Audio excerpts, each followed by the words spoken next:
Hello everyone, it's Jin'taan here and welcome to my latest video. Now, I'm sure if you're tuning in just as this is released, you're probably wondering why this isn't covering the Drifter invasion that just started.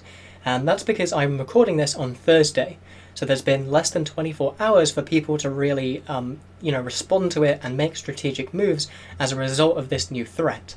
Because of that, I want to wait until at least the weekend has passed before I try and evaluate what's actually happened as a result of this. But I didn't want to leave you guys without any content this week, so here's a little more of a fluffy video where I'm going to be going around New Eden and showing you some of the unique sites that you can visit yourself, and explaining some of the backstory behind them for people. Now, the first one of these is cheating a little bit, as it's actually two sites in the region of Essence, specifically in Luminaire, and a system that I'm not even going to attempt to pronounce because someone will make fun of me for it in the comments. Near the gates that connect these two systems, you can find beacons which highlight two ship graveyards, and these ship graveyards are the remnants of the Caldari invasion of Gallante space when they attempted to retake Caldari Prime in YC-1110, or as we would know it, 2008.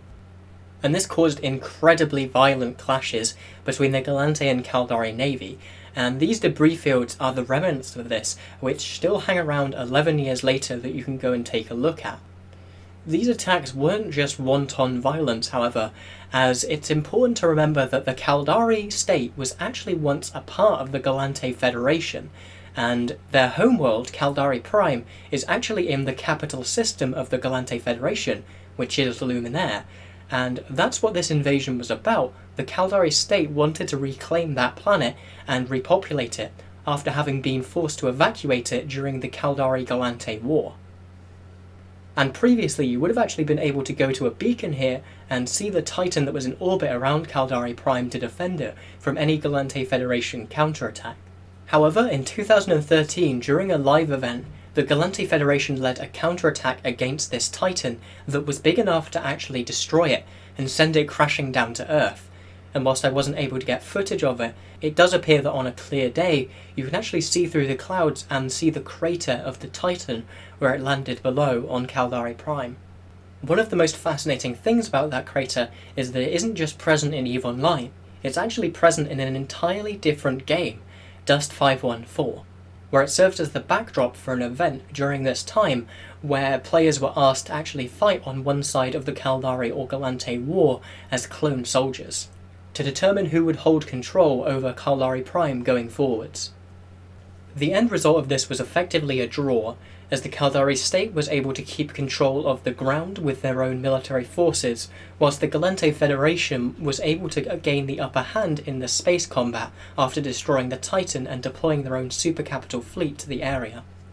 This has led to the current situation, where the planet is under the governance of Ishikone, but is effectively demilitarized, with Gallante and Caldari districts living side by side in tense but peaceful harmony.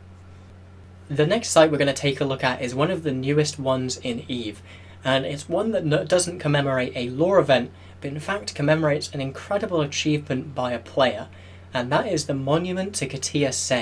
This monument sits on the gate to Abagawa in the system of Sasio, which is the first jump that the aforementioned player made on their attempt to visit every single system in New Eden, and after 10 long and grueling years, courteous was actually able to monumentally achieve this, going to every single system in EVE, in low-sec, high-sec, no-sec, and even wormholes, despite the addition of several hundred more systems by CCP since the journey started.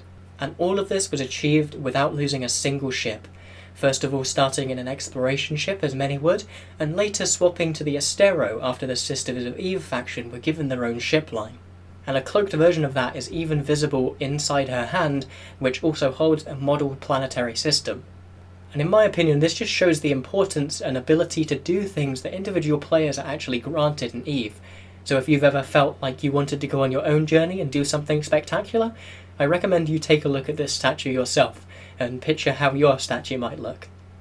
The next site is probably the single most important one when it comes to EVE lore, and it's located in the Genesis region in Losec, specifically in the Eve constellation and the system of New Eden, which is the first system that humans were actually ever able to visit in the New Eden cluster, which is the area of space that EVE Online takes place in.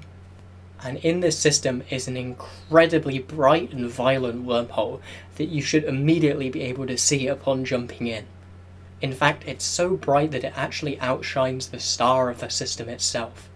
But it wasn't always this way. Thousands and thousands of years ago, this wormhole was completely stable, and it formed the artery that connected New Eden with the Milky Way, and provided vital supplies and technology to the colonists who had spread around this cluster and were sending resources back to the original Earth Empire. Although by the time of the game and in the current lore we don't actually have a name for it, so I'm just calling it the Earth Empire as a way of expediency. But eventually this collapsed, and not only did this shut off colonists from any further supplies, causing their colonies to start to starve and fail and run out of spare parts to keep their technology running, but the shockwave also destroyed everyone close to this area, which was obviously the most technologically advanced, leaving only the humans living on the outskirts of New Eden able to withstand this and survive, and eventually devolve, before eventually forming the empires that we know today after many, many years of development. Which is why all of the empires of EVE have such an alien culture compared to modern humanity. There's even hints that the Jovians, heavily genetically engineered humans that are the closest thing EVE Online has to aliens, were able to gain their advanced tech after searching around the EVE gate. Hints that are only given more credence when you look at the Jove structure that's actually present in the system. The penultimate item on this list is the most dangerous one of all to get to, and that's because it's in nullsec, specifically in Immensity and the system of BTAC R5, so if you're a relatively new player, I wouldn't recommend trying to visit this one right away, unless you happen to be blue to the Legacy Coalition. If the name of the system, BTAC R5, sounds somewhat familiar to you, that's hardly surprising, as it's a fight I covered in one of my previous videos, where I went into some detail onto why people tend to fight in EVE Online. And that battle was one of the most destructive battles to ever take place inside EVE Online, seeing the destruction of the most Titans in a single fight, both before then and even after. And CCP chose to pay homage to this by creating a display of the various Titans' wrecks, arrayed at the very spot where the battle took place, that you can fly through to get a feel of how the system looked in the aftermath of the fight, as many of these supercapitals lay in ruins. The monument is known under the evocative name of the Titanomachy, and even holds within the description the names of every single Titan pilot who lost their ship during this titanic fight. So, if like me you're an aficionado of EVE history, maybe one day you too will take the pilgrimage to this grand site. And the final place that I want to take a look at is one that's very much in keeping with the spirit of the times, and it's located in the region of Domain, and more specifically off the Amar assembly station in the system of Safazon. Here, just a few kilometers from safety, lies the wreck of the Amar Empress Jamil I's Titan, EF Saraf. The Empress was on her way to the keel-laying ceremony of a new Imperial Navy class Abaddon when she was attacked by the enemies of the day in 2019, the Drifters. 150 or so of these appeared on grid out of nowhere, and despite the efforts of many player fleets to defend their Empress, they all fired their doomsday at once and left Empress Jamil a floating corpse. A corpse that has in fact never been recovered, despite it having been confirmed by many members of CCP that it was in fact taken up. No one's actually ever come forward with it, which means that somewhere in the game, a random, lonely player probably has a corpse with no idea what it means to the rest of the game. Or perhaps they're keeping it for their own purposes. Either way, given this event was almost 4 years ago, it's unlikely that we'll ever know. But if you want to see the first victim of EVE Online's new resident Big Bad before they turned their eyes to nullsec, then make the trip to this system and feast your eyes upon the grave of a member of the royal family of the Amar Empire, floating in space as a reminder of what was lost.